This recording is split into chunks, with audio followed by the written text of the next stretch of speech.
하나님 아버지, 험하고 분주한 세상에 살다가 주의 앞으로 나왔습니다. 겸허한 마음으로 하나님의 음성을 기다립니다.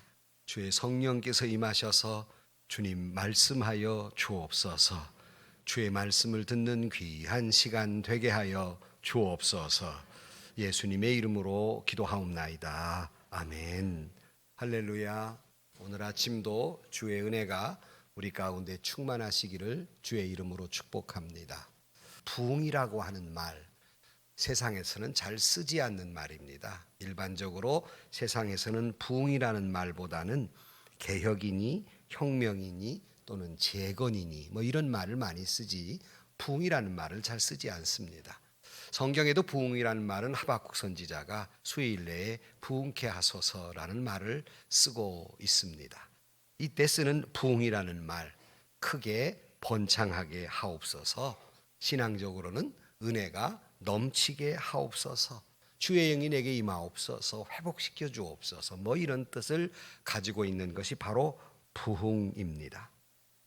바라고 우리는 모두가 자녀의 문제를 놓고 가정의 문제를 놓고 또 교회와 국가와 민족의 문제를 놓고 기도함으로 말미암아 부흥의 역사가 일어나기를 주의 이름으로 간절히 축복합니다.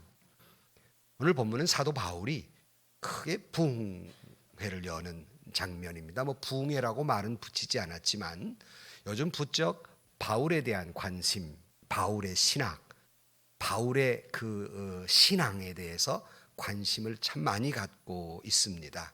그래서 요즘 바울이라는 영화가 나왔죠. 우리 2019년 내년도 목회자 계획을 위해서 세미나를 갔다가 올라오는 길에 마지막 코스가 저희들 영화관 가서 모든 교역자들이 바울이라는 영화를 보았습니다. 정말 이 고난의 시대에 겪는 신앙을 지키는 그들의 모습이 감동적이었고 또 거기에 나오는 사도 바울의 그 말 한마디 한마디가 다 성경에 나오는 이야기이기 때문에 우리를 다시 한번 말씀을 깊이 깨우치고 다시 한번 신앙을 다지게 하는 은혜로운 영화였습니다. 사도 바울은 오늘 본문 말씀에서 보면 이제 3차 전도 여행을 마치고 돌아오면서 그가 이제 마지막 예루살렘으로 가는 길에 고대 트로이 제국의 항구 도시였던 트로아에서 잠깐 머무는 그 사이에 많은 성도들을 모아놓고 말씀을 강론하는 부흥회를 하는 장면의 모습을 보면서 오늘 제목을 부흥케 하소서, 이 말씀을 통해서 우리 모두의 심령이 부흥하게 되고 여러분의 삶이, 가정이, 자녀가 하는 사업이, 우리 교회가, 이 민족이 부흥하는 역사가 있기를 주의 이름으로 간절히 축복합니다. 그 첫 번째로 오늘 사도 바울의 이 부흥의 역사는 무엇이 있었느냐 하면 첫째로 많은 성도들의 하나님의 그 말씀에, 그 은혜에 갈망하는 마음이 있었기에 그들의 심령에 큰 은혜가 있었습니다.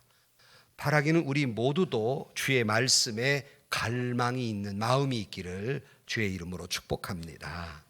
오늘 7절 말씀 보면 주간의 첫날에 우리가 떡을 떼려 하여 모였더니 바울이 이튿날 떠나고자 하여 그들에게 강론할새 말을 밤중까지 계속했다 그랬어요.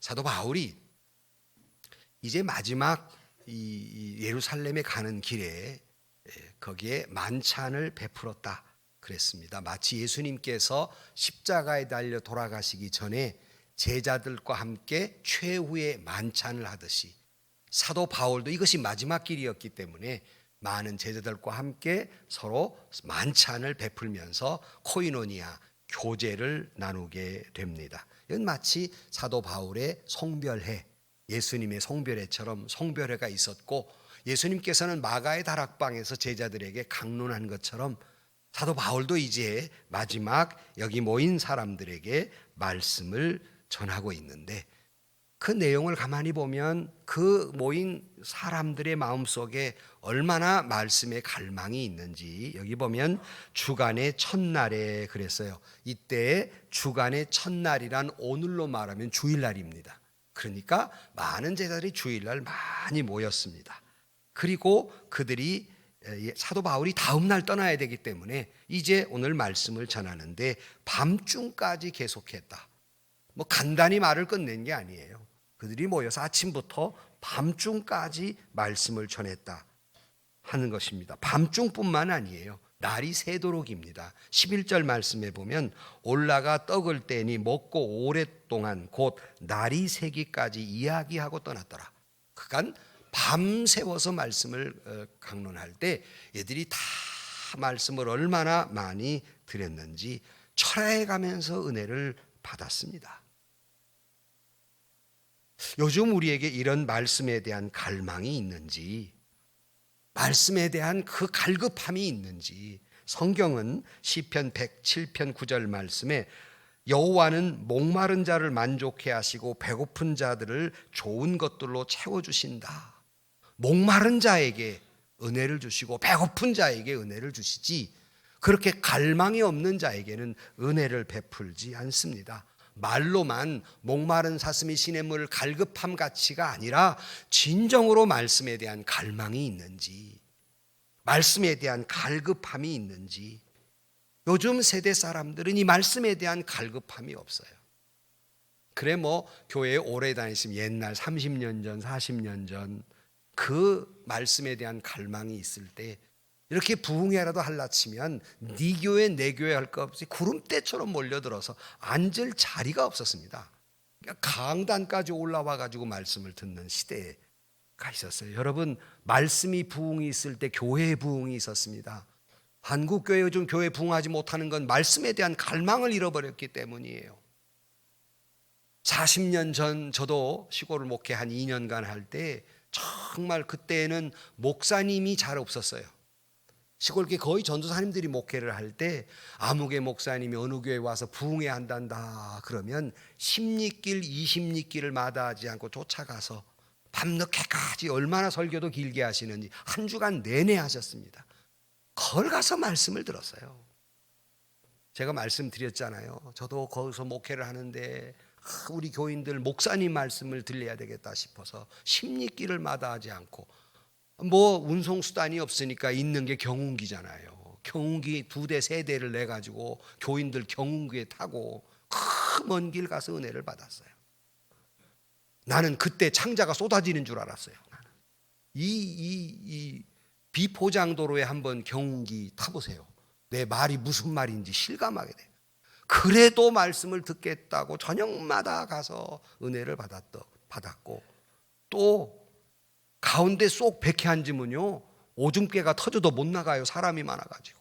그래도 말씀 은혜 받았고, 그 애기 끌어안고 그 말씀을 듣는 애기가 울면 입을 틀어 막아가면서 은혜를 받았어요. 요즘 성도들은 말씀에 대한 갈망이 있는가? 그저 주일날에도 설교만 조금 길게 하면 시계를 힐끔힐끔 보면서 왜 끝날 때가 됐는데 안 끝나는가 그러고, 정각만 되면 끝날 때가 됐는데, 그리고 성도들이 은혜 받는 때가 언젠가 봤더니 말씀이 짧을 때. 우리 집사람부터 은혜 받았다고 어디서? 말씀이 짧아서. 우리 목사님들 물어봤어요. 그때 말씀이 짧을 때. 뭐 이러니 뭐 여러분들 말할 것 없지요. 말씀에 대한 갈망이 없어요. 말씀에 대한 갈망이 없어요. 바라기는 우리 모두의 하나님의 말씀에 대한 은혜에 대한 갈망이 있기를 주의 이름으로 축복합니다. 근데 꼭 이렇게 많은 사람들이 은혜를 받는데 꼭 또 은혜 못 받는 사람이 있어요. 100사람 중에 99명 은혜 받는데 꼭 한 사람 시험 드는 사람이 있다고요. 은혜 받은 사람은 시험 들 게 없는데 은혜 못 받으니까 꼭 시험 드는 사람이 있어요. 왜 그런 시험 드는 사람이 생겼을까? 오늘 본문에 보면 이 은혜 받는 사이에 큰 일이 하나 벌어집니다. 사람이 죽었어요. 한 청년이 소개되는데 그 청년의 이름이 유두고라는 청년입니다. 오늘 본문 9절 말씀에 보면 유두고라는 청년이 창에 걸터 앉아 있다가 깊이 졸더니 바울이 강론하기를 더 오래 하며 졸음을 이기지 못하여 3층에서 떨어지거늘 일으켜보니 죽었는지라 그랬어요. 아니 부흥의 도중에 3층에 떨어져 사람이 죽어버렸다고요. 왜 이 유두고라는 청년은 그냥 좋은 게 아니라 깊이 졸았다 그랬습니다. 왜 이렇게 됐을까? 남들 다 은혜 받는데 왜 유두고는 이렇게 됐을까? 중요한 것은 앉는 자리입니다. 그가 어디에 앉았다고 그랬습니까? 창에 걸터 앉아 3층에 창에 걸터 앉았다 그랬어요. 이 사람의 태도는 말씀에 대한 갈망이 있는 태도가 아니에요. 구경이나 한번 해보자, 뭐라고 하는가 한번 드러나 보자 있는 태도이지 말씀에 대한 갈급함이 있는 태도가 아니에요. 자리를 잘못 잡은 거예요. 관망하는 태도예요. 은혜 못 받을 수밖에 없지요. 앉는 자리가 중요해요. 오늘 저 뒤에 앉으신 분 오늘 재수없는 날인데 이게 부흥 강사들 그잖아요. 앞자리가 무슨 자리? 금자리. 뒷자리가 무슨 자리? 위에는 무슨 자리? 알아서 해석하세요. 달 안내원들이 부흥회 때마다 앞자리에 앉아 전부 다 뒤에 앉아요. 물론 바빠서 조금 늦게 와서 미안해 뒤에 앉을 수도 있지요. 앉는 자리가 중요하고, 아니 자리라는 것보다는 그 앉는 마음의 태도예요. 내가 은혜를 받겠다고 하는 마음으로 와 앉아 있는지 그렇지 못한지. 미국의 부자의 대명사 록펠러라고 하는 사람이 있습니다. 그가 축복받는 3가지 비결 가운데 제 1번으로 치는 게 있습니다. 제 첫 번째 축복받는 비결 첫 번째, 예배당에 와 맨 앞자리에 앉는 것. 이게 복받는 비결이에요. 다음 주부터는 여기가 미어 터질 거다 이제 사오지간에. 앉는 자리, 태도, 앞뒤의 문제가 아니라 마음의 자세의 문제란 말이에요. 어떤 마음으로 와 앉아 있는가 하는 거예요. 앞자리에 앉아서 아멘 아멘 하고 말씀을 들을 때 그 사람에게 은혜가 쏟아지지 않을 수가 없지요. 마치 어미새가 새끼 새에게 먹이를 줄 때 입을 딱딱 벌리는 새에게 먹이를 주는 거지요. 특별히 여러분 새끼 새의 입은요 노란색으로 돼 있어요. 왜 그런 줄 압니까? 어미가 잘 보라고 딱 벌리는 새에게 새끼에게 먹이를 주는 거예요. 기를 쓰고 달라고 하는 새에게 먹이를 주는 거예요. 그런 사람에게 은혜가 있는 것이지 관망하는 자세로 앉은 사람에게 무슨 은혜가 있겠습니까? 한 번은 코미디언이 그런 말하는 걸 들었어요. 제일 웃기기 힘든 사람, 누구 가장 웃기기 힘드냐 하면 뜬금맞게 만나가지고 당신 코미디언이지? 나 한번 웃겨봐. 이 사람이 제일 어렵다는 거예요. 웃겨봐. 그런 사람 웃을 태도가 준비가 안 돼 있다는 거예요. 아예 웃을 마음으로 앉아있는 사람은 그저 조금만 말해도 웃는데 한번 다 웃겨봐. 어찌는가 보게 한번 얼마나 더 잘 웃기냐 하는 사람은 웃길 수가 없다는 거예요. 여러분은 은혜 받을 준비가 돼 있습니까? 은혜에 대한 갈망이 있으십니까? 주일날 이렇게 와서 말씀에 대해서 은혜 받으려고 지금 갈망함이 있습니까? 어찌나 보자 하고 보고 있습니까? 이병훈 목사 설교한다는데 어찌나 보자 한번 다 은혜 끼쳐봐. 너 설교 잘한다며? 어쩌나 보자 무슨 말 하나 보자. 이 사람 백발백중 시험 듭니다. 부흥회한다 그래 유명한 목사 어찌나 보자 나 한번 어떻게 감동을 시켜봐. 네가 지금 이 사람 감동 안 옵니다. 은혜 못 받습니다. 별 사람을 다 갖다 주어도 그 사람 에이 별거 아니네 뭐 이러고 돌아갑니다. 아니 말씀이 걸려가지고 시험이나 듭니다. 유두고 깊이 졸았어요. 열정적으로 사도 바울이 더 막 말씀을 하니까 너무 오래 설교를 하다 보니까. 왜 사도 바울이 이렇게 열정적으로 그렇게 밤새껏 했느냐? 이게 마지막 길이에요.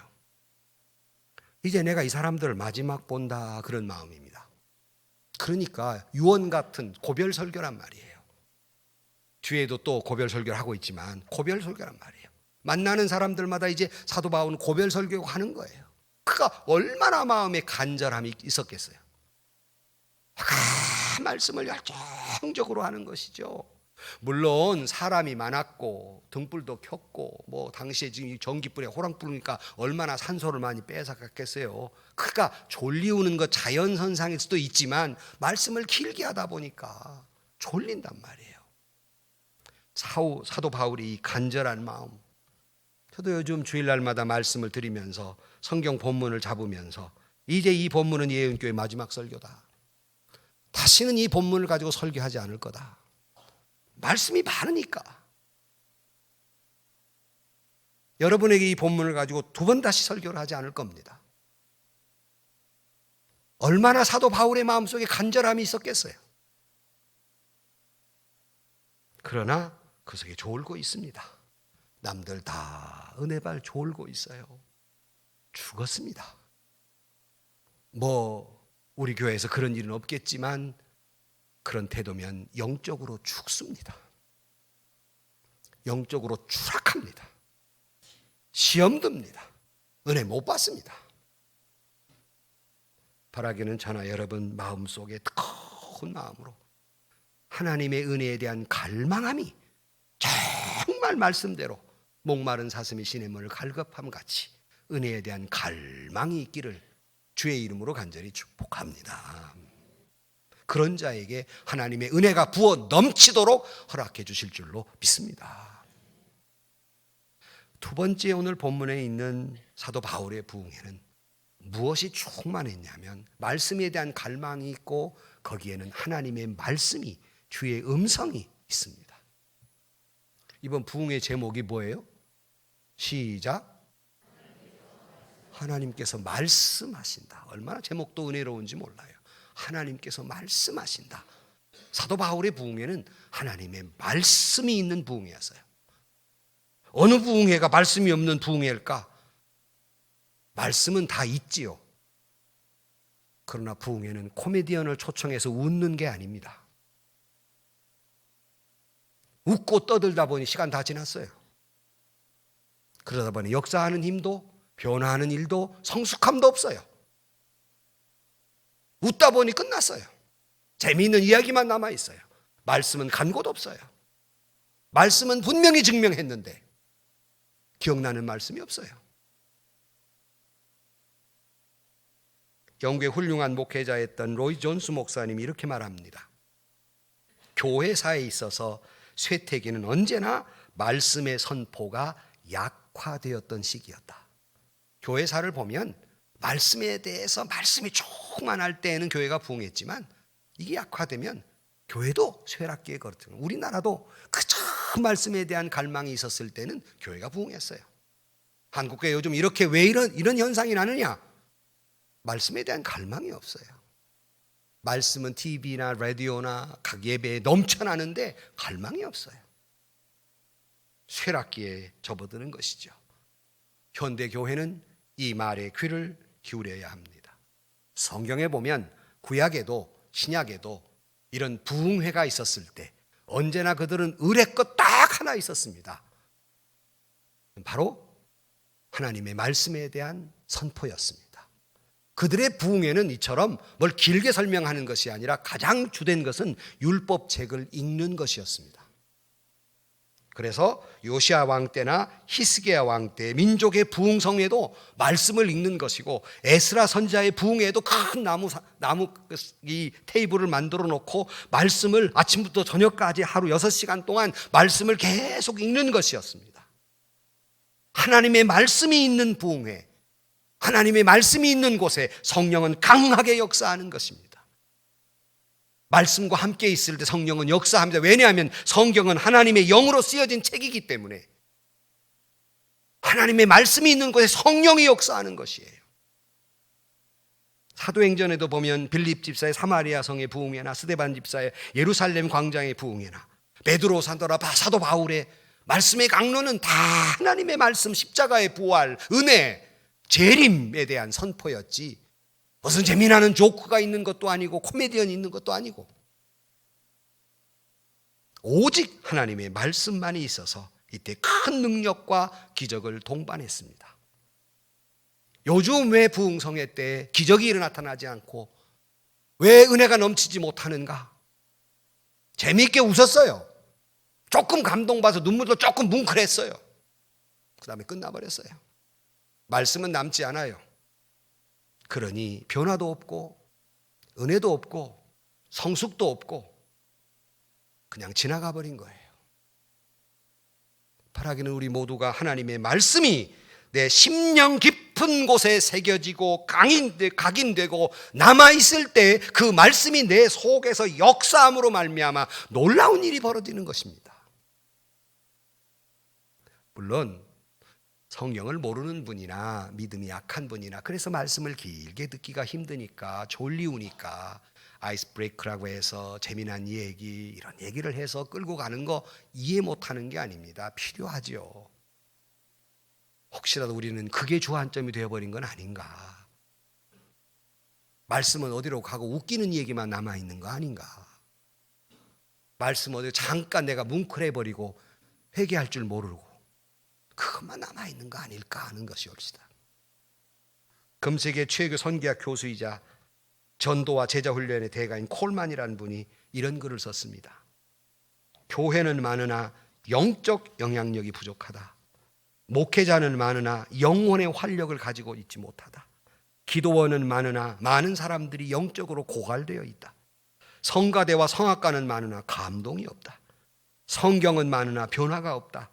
지도자는 많으나 존경받지 못한다. 말은 많으나 들을 것이 없고 조직은 많으나 사회에 영향력을 주지 못하고 있다. 교회마다 연례적인 부흥회는 많으나 진정한 부흥은 없다. 어찌 된 일인가? 영혼이 메말라 죽어가고 있기 때문이며 경건의 모양은 있어도 경건의 능력을 잃어버렸기 때문이다. 심각한 말입니다.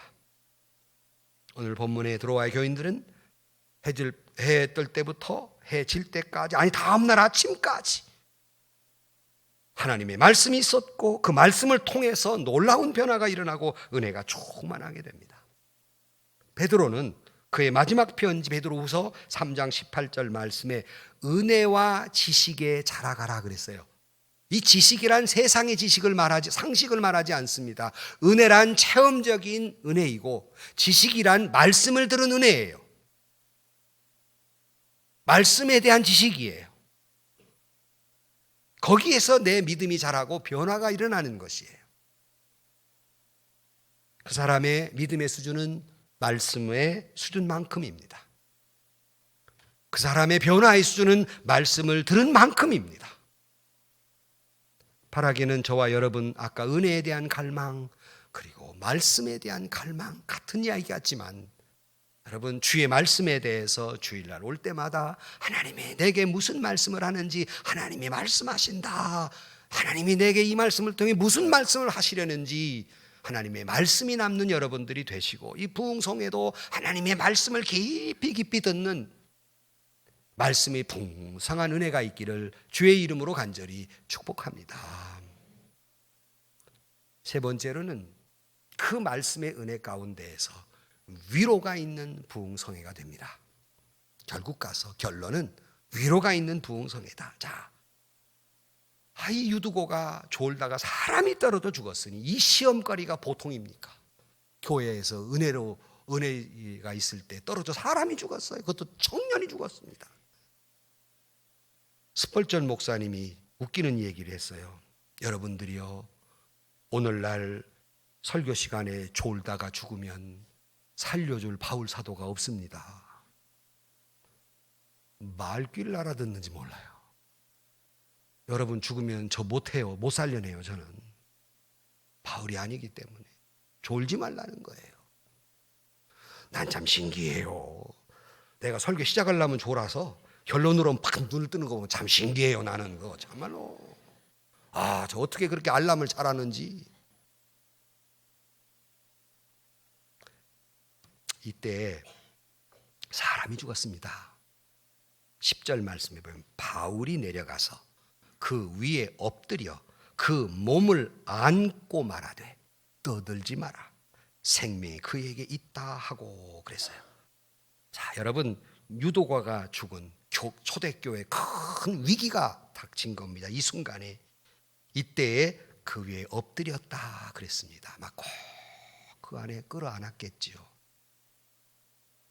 여기 바로 앞장 19장에 보면은 19장 12절 말씀에 사람들이 바울에게 역사하는 힘이 있어서 바울이 가졌던 손수건이나 바울이 가진 에프론 앞치마를 가지고 병든 자나 귀신 들린 자를 덮으면 병이 낫고 악귀가 떠나갔다 그랬어요.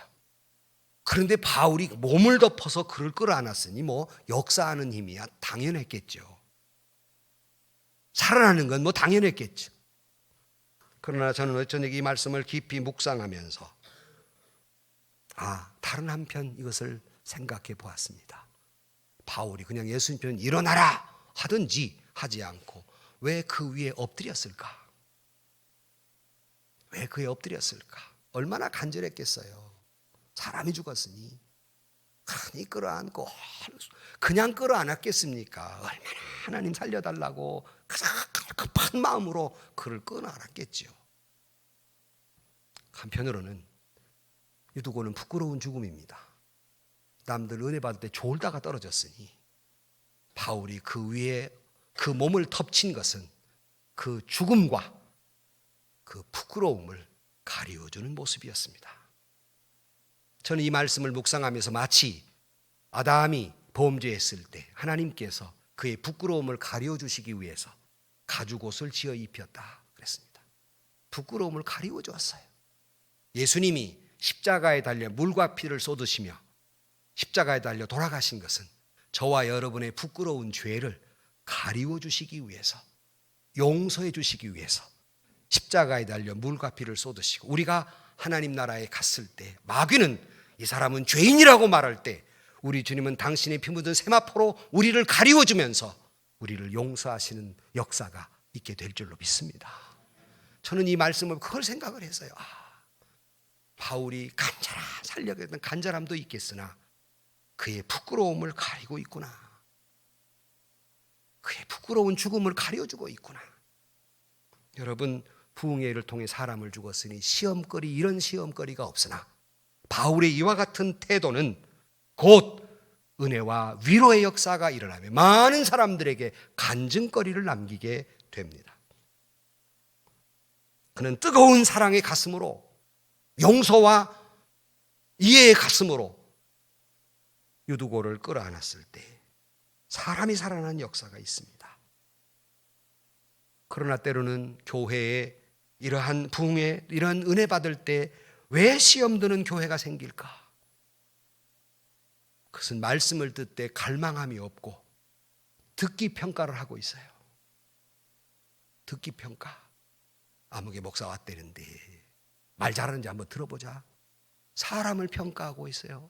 어디 목사님 이번에 새로운 사람 데려왔는데 어디 이 사람 은혜가 되는가 보자. 듣기 평가하고 있어요. 백발백중 시험 듭니다. 뿐만 아니라 그 말씀에 은혜를 받았는데 그 말씀을 가지고 남을 평가하고 있어요. 그래, 저 목사님 말이 맞는데 우리 교회 아무개 집사는 그렇지 못해. 그 말씀을 가지고 타인을 평가하고 있어요. 백발백중 시험 듭니다.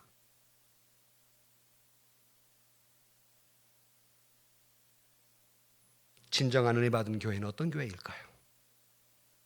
말씀을 받고 자기 죄를 깨닫고 자기 죄를 깊이 회개하고 혹시라도 타인의 부족함이 보일 때, 지난번에 설교 말씀드린 대로 타인의 잘못마저도 내 탓이라고 생각하고 그를 위해 기도하고 배려하고 용서하고 이해할 때 그 교회는 은혜가 있고 위로의 역사가 있으며 놀라운 은혜가 있게 되는 것입니다. 야고보 장로는 야고보 4장 6절에서 11절 말씀에 우리에게 이렇게 권면합니다. 한 절 한 절 읽으며 말씀을 드리면, 그러나 더욱 큰 은혜를 주시나니 그러므로 일렀으되 하나님이 교만한 자를 물리치고 겸손한 자에게 은혜를 주신다 했으니, 하나님 말씀 앞에 교만하지 마시고 겸손함으로 말미암아서 은혜는 늘 이슬이 낮은 자리에 흐르는 것처럼 은혜는 늘 낮은 자리에 흐릅니다. 겸손하여서 하나님의 은혜가 여러분 가운데 충만하기를 주의 이름으로 축복합니다. 야고보 장로는 다음 7절 말씀에 그러므로 너희는 하나님께 복종할지어다. 마귀를 대적하라 그럼 너희를 피하리라 말씀한 대로 하나님의 말씀을 들을 때 순종의 자세를 들음으로 말미암아서 하나님이 말씀하신다. 말씀에 순종함으로 말미암아 사단 마귀를 물리치는 역사가 있기를 주의 이름으로 축복합니다. 그는 계속 8절 말씀에 하나님을 가까이 하라. 그리하면 너희를 가까이 하시리라. 죄인들아 손을 깨끗이 하라. 두 마음을 품은 자들아 마음을 성결케 하라. 그런 대로 바라긴 여러분 모두가 하나님 은혜를 갈망하고 말씀을 가까이 함으로 말미암아 하나님을 가까이 해서 여러분 모두가 하나님이 거룩하니 여러분도 거룩하게 되는 은혜가 있기를 주의 이름으로 축복합니다. 9절 말씀에 슬퍼하며 애통하며 울지어다. 너희 웃음을 애통으로 너희 즐거움을 근심으로 바꿀지어다라는 말은 회개하라는 말입니다. 자기 죄 때문에 근심하고 슬퍼하고 애통하고 웃지 말고 애통해하라. 애통하는 자에게 은혜를 주신다 말씀했고, 다윗은 시편 34편 18절 말씀에 여호와는 마음이 상한 자에게 가까이하시고 중심에 통회하는 자를 구원하신다 말씀하신 대로 우리 모두가 진심으로 회개함으로 말미암아 저와 여러분에게 은혜가 있기를 주의 이름으로 축원합니다. 내 자존심을 낮추고 나를 초라하게 느끼며 회개할 때 오늘 10절 야고보 4장 10절 말씀에 주 앞에서 낮추라. 그리하면 주가 너희를 높이리라 말씀하신 대로 내 추한 모습을 가지고 주님 앞에 나를 낮추면 낮출수록 하나님은 여러분을 높이시게 될 줄로 믿습니다. 그러나 내가 교만해서 나를 높이면 하나님은 여러분을 끌어내릴 겁니다. 겸손하게 만들 겁니다. 그리고 11절 말씀 형제들아 서로 비방하지 말라. 형제를 비방하는 자나 형제를 판단하는 자는 곧 율법을 비방하고 율법을 판단하는 것이라. 내가 만일 율법을 판단하면 율법의 준행자가 아니요 재판관이로다 그랬습니다. 조금 전에 말씀드렸죠. 말씀을 듣고 자기가 회개하는 것이 아니라 남을 비판합니다. 재판관이 되어버렸어요. 율법을 준행하는 사람이 아니라 율법을 준행한다는 말이 오히려 그가 재판관이 되어버리고 마는 겁니다. 오늘 본문도 사도 바울이 떠들지 말아라. 생명이 있다. 떠들지 마십시오. 남을 비판하거나 재판하지 마십시오.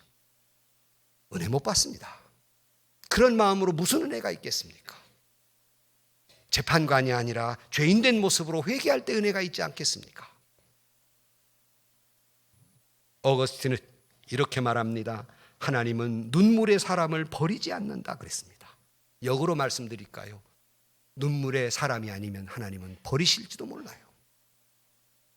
회개할 줄 모르는 사람 용서받지 못하지요.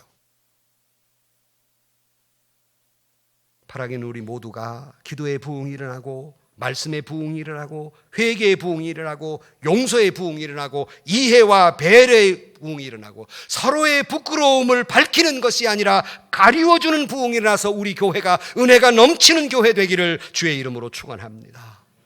커다란 시험거리 12절 말씀에 뭐라고 합니까? 사람들이 살아난 청년을 데리고 가서 적지 않게 위로를 받았더라. 은혜를 받으니 이 시험거리를 통과하면서 오히려 위로를 하더라. 그것도 적지 않게 위로를 받았더라. 이 부흥성회는 위로의 성회가 됩니다. 절대절명의 순간, 시험 들을 수밖에 없는 순간 오히려 서로 위로하더라 그랬습니다. 바라기는 우리 모두가 말씀에 대한 갈망과 은혜에 대한 갈망이 있음으로 말미암아서 우리 서로가 개인이, 여러분 가정이, 우리 교회가 서로 말씀에 은혜 받고 위로받는 역사가 있기를 주의 이름으로 간절히 축복합니다. 결론으로 말씀을 드립니다. 금세기 미국의 영적 지도자 존 맥스웰은 부흥의 현상을 이렇게 이야기하고 있습니다. 첫째로 사람들이 기도한다. 부흥하는 교회일수록 기도가 뜨겁다 그랬어요. 둘째로 하나님이 임재하신다. 하나님을 개별적으로 깊이 체험하는 은혜가 있다 그랬습니다. 셋째로 사람들이 회개한다. 진정한 부흥은 옛 생활의 죄를 정리하고 거룩함으로 나아가는 데 있다 그랬습니다. 성도 여러분, 열심히 기도하고 은혜를 깊이 체험하고 깊이 회개함으로 말미암아 은혜가 있기를 주의 이름으로 축복합니다. 그는 계속해서 네 번째로 하나님이 사람들을 새롭게 소생케 하신다 말씀한 대로 바라기는 우리 모두가 말씀의 은혜를 받고 우리 모두가 영적으로 소생되고 육적으로 소생되고 가정이 소생되고 가족이 소생되고 사업이 소생되고 건강이 소생되는 역사가 있기를 주의 이름으로 축원합니다. 다섯째로 사람들이 다른 사람들에게 전도하며 사랑을 나눈다 그랬습니다. 부흥하는 교회일수록 뜨겁게 사랑하는 교회이지 재판관이 서로 되는 교회가 아닙니다. 우리 서로 뜨겁게 말씀 앞에 하나님 앞에 뜨겁게 서로 사랑이 회복됨으로 말미암아서 부흥하는 역사가 교회적으로 숫자의 부흥이 아니라 영적 부흥, 여러분의 삶의 부흥이, 여러분의 신앙의 부흥이 일어나기를 주의 이름으로 축원합니다. 끝으로 여섯째로 하나님이 사람들을 훈련시키고 능력을 주셔서 주변의 변화가 일어난다 그랬습니다. 나 한 사람의 변화가 아니라 내 주변을 변화시킨다 그랬습니다. 우리 모두 은혜 받고 심령의 부흥이 일어나서 여러분 자신의 부흥뿐만 아니라 여러분인 모든 주변을 부흥케 하는 변화의 역사가 일어나기를 주의 이름으로 축원합니다. 오늘을 힘겹게 살아가는 우리가 절실히 필요한 건 하나님의 은혜입니다. 힘도 아니고 권력도 아니고 물질도 아닙니다. 정말 우리에게 절실히 필요한 것은 은혜입니다. 다시 말씀드리지만 은혜는 낮은 곳으로 흐릅니다. 겸손한 자에게, 말씀 듣고 회개하는 자에게, 말씀에 대한 갈망이 있는 자에게, 말씀으로 풍성한 자에게 하나님의 은혜가 임합니다. 바라기는 우리 모두가 하나님의 말씀을 깊이 깨달음으로 말미암아 기도가 있고 회개가 있고 사랑이 있고 용서가 있고 영적인 충만함으로 말미암아서 여러분 모두가 위로의 은혜가 있음으로 말미암아 모든 것이 부흥하는 역사가 일어나는 저와 여러분들이 되시기를 주의 이름으로 간절히 축복합니다. 기도하십시다. 하나님 아버지, 저희 모두가 하나님의 은혜를 사모하게 하여 주옵소서. 말씀에 대한 갈망이 있게 하여 주옵소서. 말씀을 듣고 진실한 회개가 있고 서로 위로가 있는 놀라운 역사가 있게 하여 주옵소서. 그리함으로 말미암아 기던 자가 낡고 주저앉은 자가 뛰어 일어나며 내려가는 자가 올라가고 목적을 상실하되 방황한 자가 하나님의 새로운 비전을 발견하는 역사가 있어지게 하여 주옵소서. 회복이 있게 하여 주옵소서. 예수님의 이름으로 기도하옵나이다. 아멘. 세상에서 시달린 친구들아 위로의 주님 바라보아라. 눈을 들어 주를 보라. 하늘의 모든 영역 주께 맡겨라. 슬플 때에 주님의 얼굴 보라. 사랑의 주님 안식 주리라. 힘이 없고 내 마음 연약할 때 능력의 주님 바라보아라. 주의 이름